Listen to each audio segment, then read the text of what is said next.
Chers frères et sœurs dans le Seigneur, mesdames et messieurs, recevez nos salutations dans le nom puissant de notre Seigneur Jésus-Christ.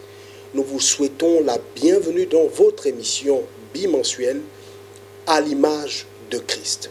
Aujourd'hui, nous avons le privilège de recevoir comme invité l'évangéliste Billy Yohan. On vous le présente et on se retrouve juste après le jingle. Merci.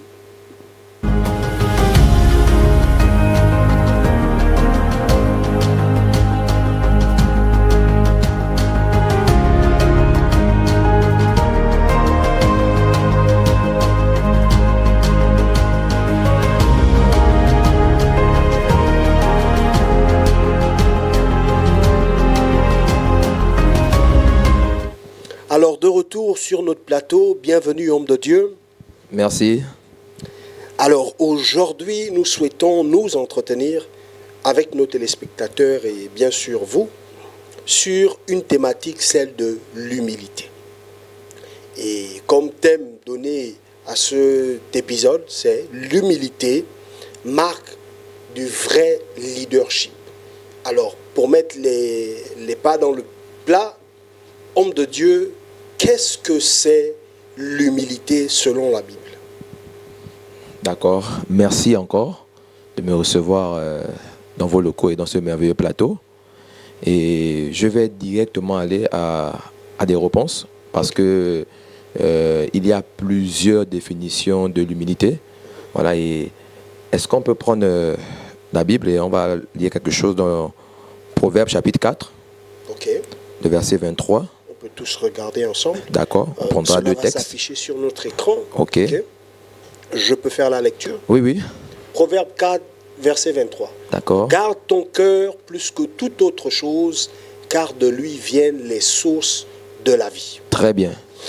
Donc ici, la parole du Seigneur déclare que nous devons garder notre cœur plus que toute autre chose, car c'est du cœur que viennent les sources de la vie. Et lorsque nous parlons d'humilité, c'est relié directement, attaché directement au cœur.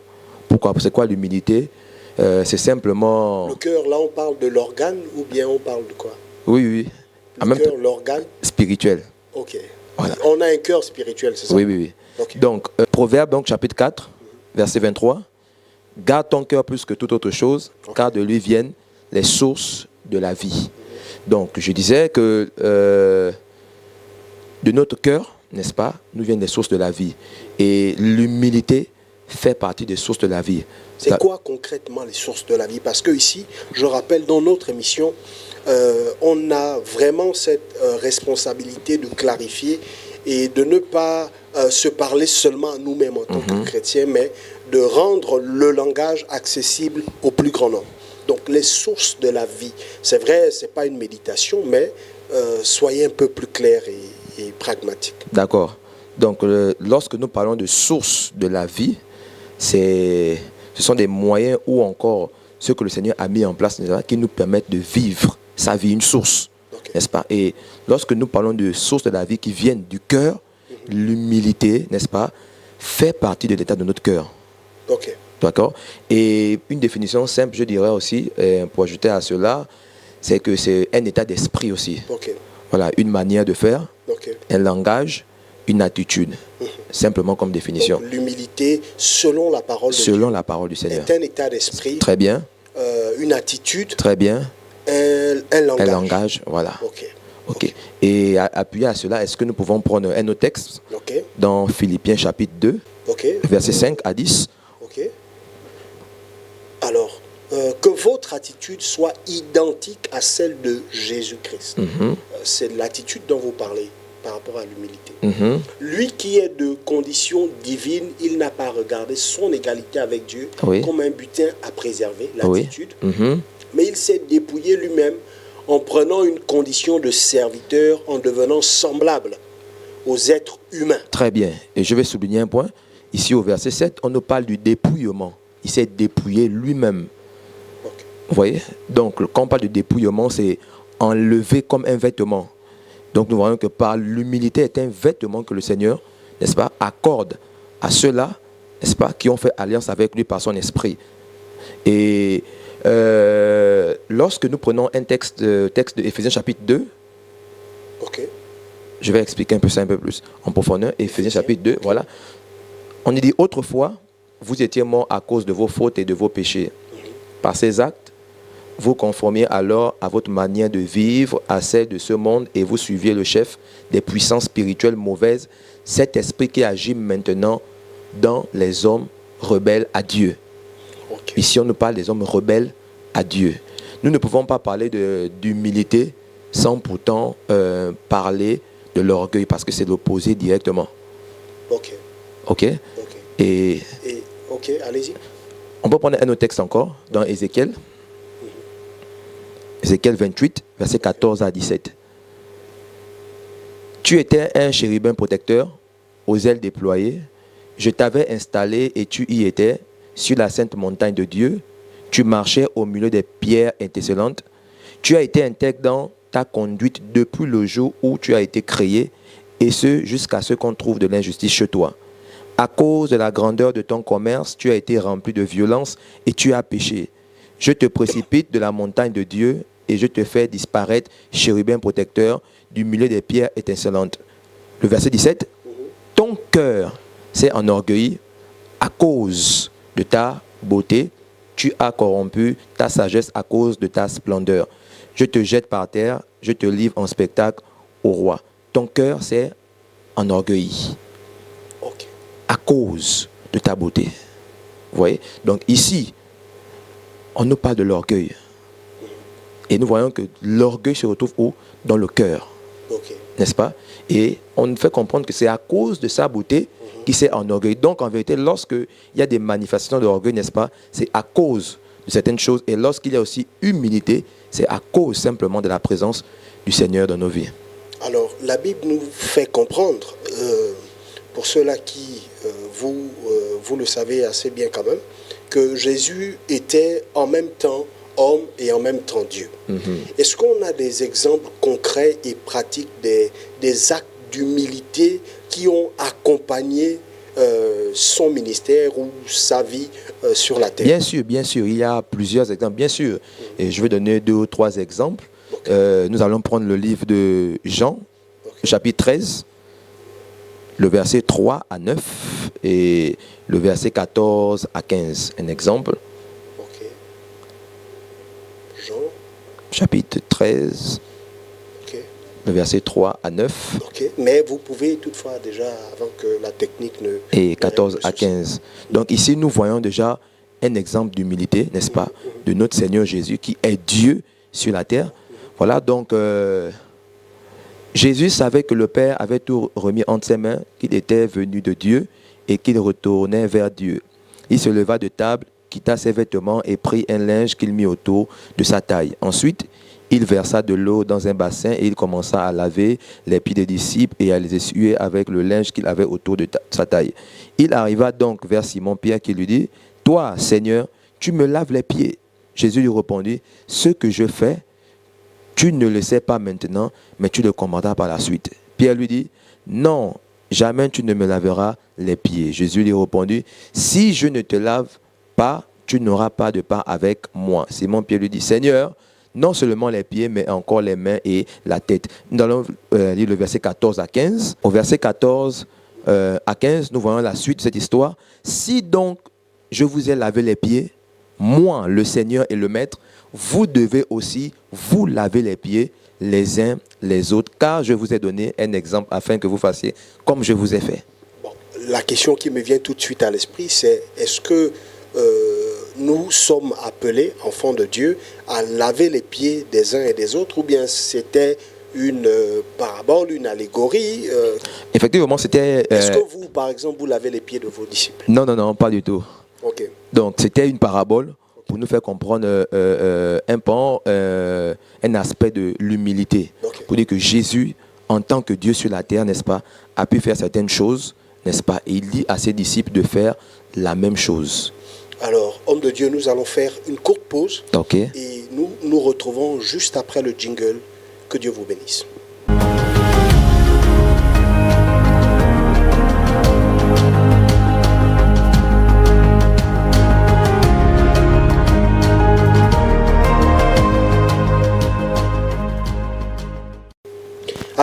retour sur notre plateau et rappelons plus ou moins le thème de notre émission, l'humilité, l'art d'un vrai leadership. Et il est question pour nous de comprendre qu'est-ce que c'est l'humilité selon la parole de Dieu et quel est le regard de Dieu par rapport à l'humilité nous concernant. Alors, j'ai une préoccupation et ma deuxième question est celle-là. Alors, comment cultiver quotidiennement une véritable humilité dans notre et dans nos responsabilités professionnelles? Voilà, je suis à supposer directeur dans une entreprise quelque part, j'ai des responsabilités et j'ai du personnel qui travaille avec moi, ou bien que je sois DG ou que je sois un simple employé, quels sont les secrets ou les pièges à éviter pour ne pas non seulement marcher dans l'orgueil, mais aussi de manifester l'humilité telle que Christ nous l'a présentée. Ok, très bonne question. Et je vais essayer de répondre à ces questions par deux images, n'est-ce pas, et deux exemples bibliques. Ok, on va lire Daniel. Ok. Daniel. Daniel, chapitre 6, le verset 1 à 5. Daniel. Chapitre 6, verset 1 à 5. Darius, le Mède, s'empara du royaume à l'âge de 62 ans. Darius trouva bon d'établir sur le royaume 120 administrateurs qui devaient être repartis dans tout le royaume.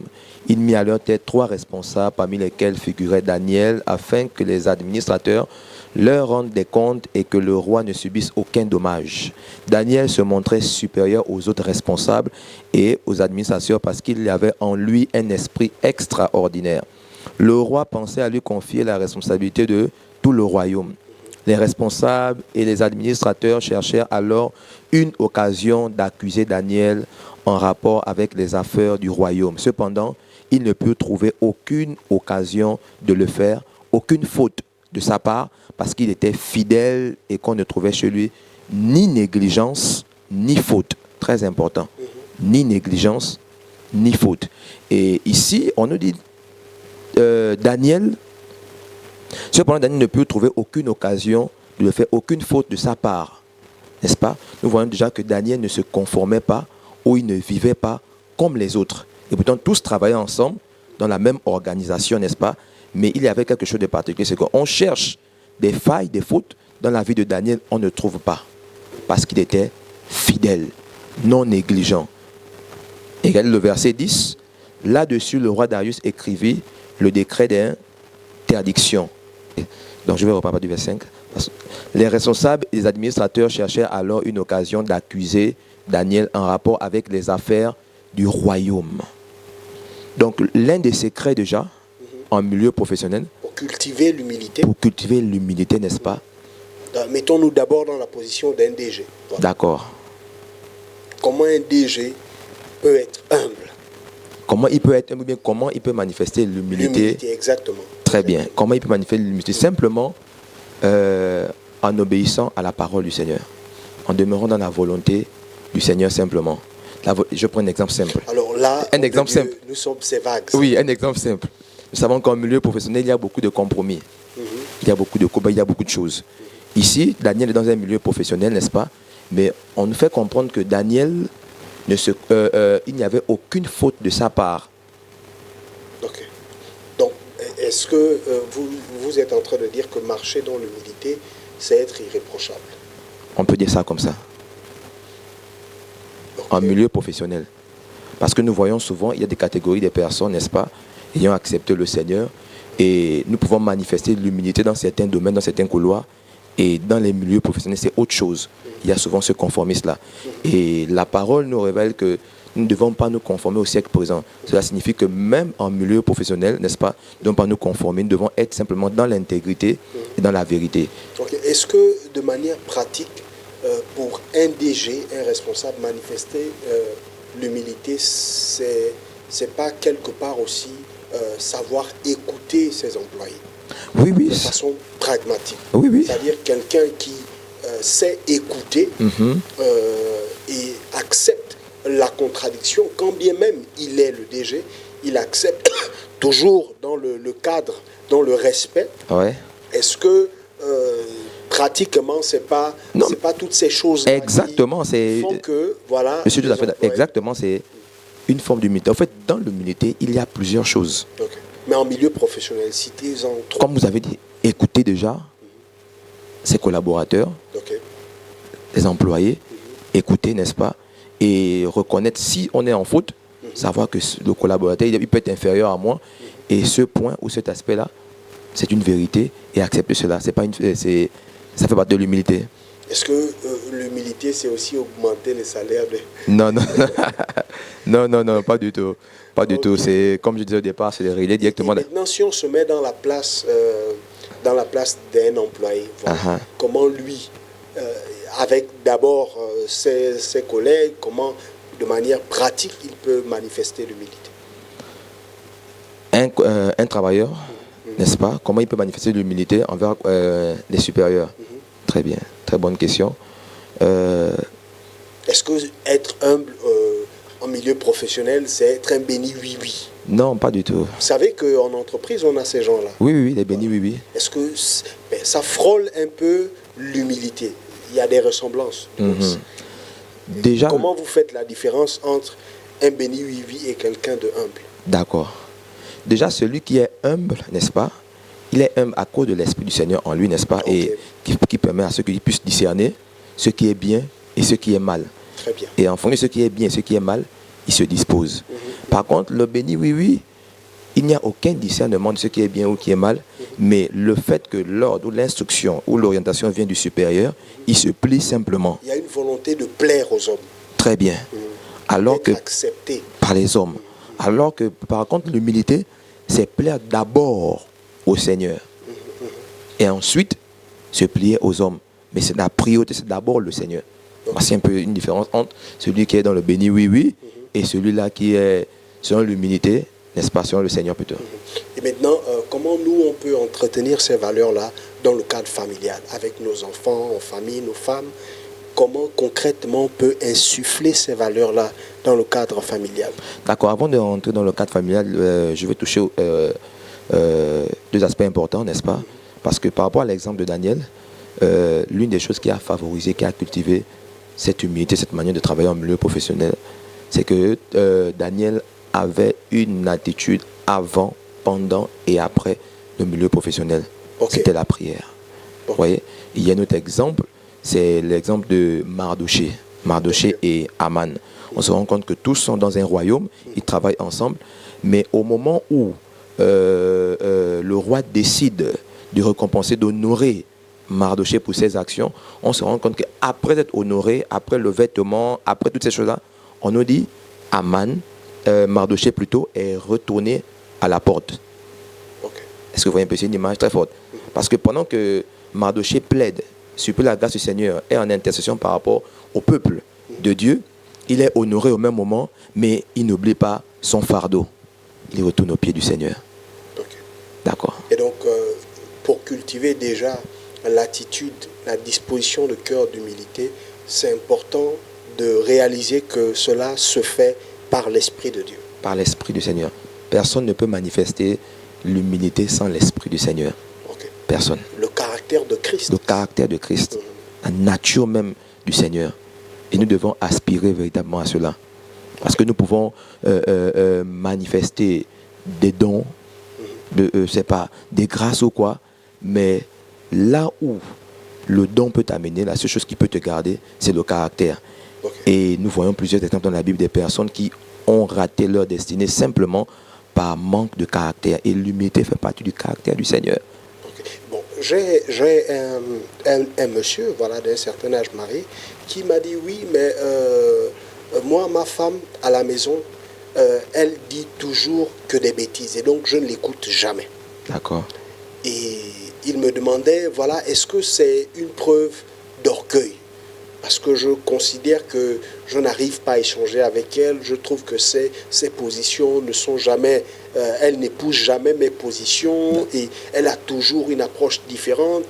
Est-ce que le fait de ne pas écouter sa femme ou bien parfois même ces enfants est un signe de l'orgueil?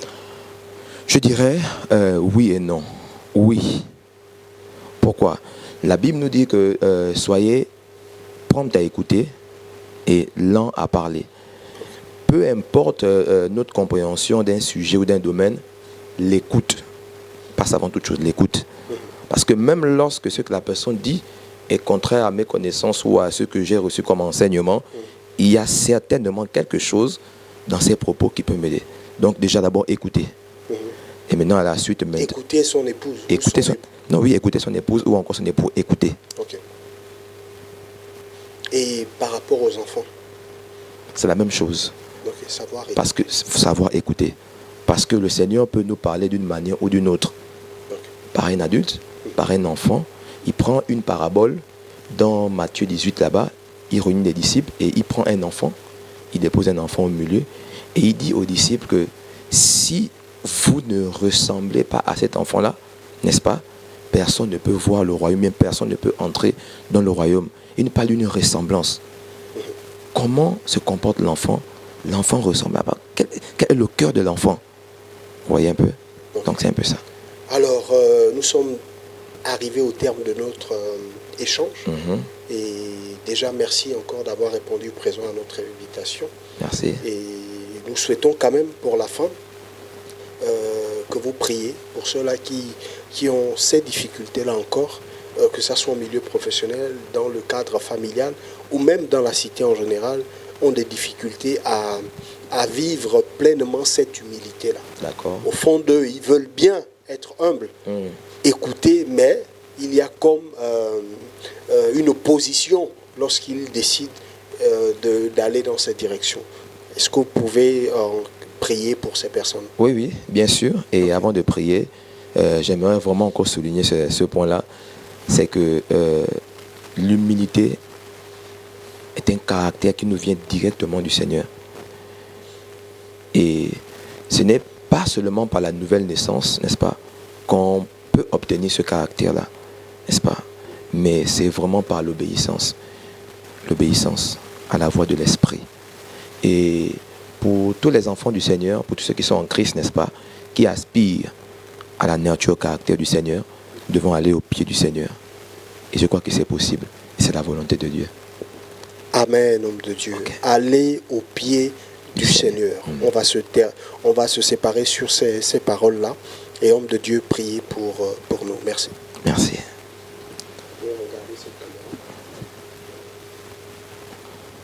Ok.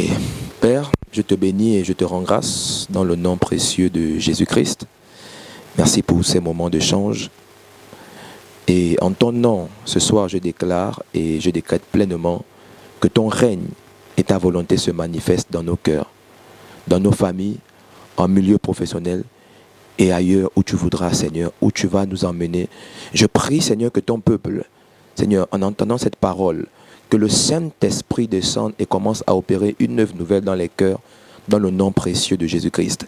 Fais-nous la grâce par ton esprit de vivre, de marcher, de manifester pleinement cette humilité, Seigneur, qui est une source de grâce, une source de bénédiction, une source de vie, une source d'élévation, dans le nom précieux de Jésus.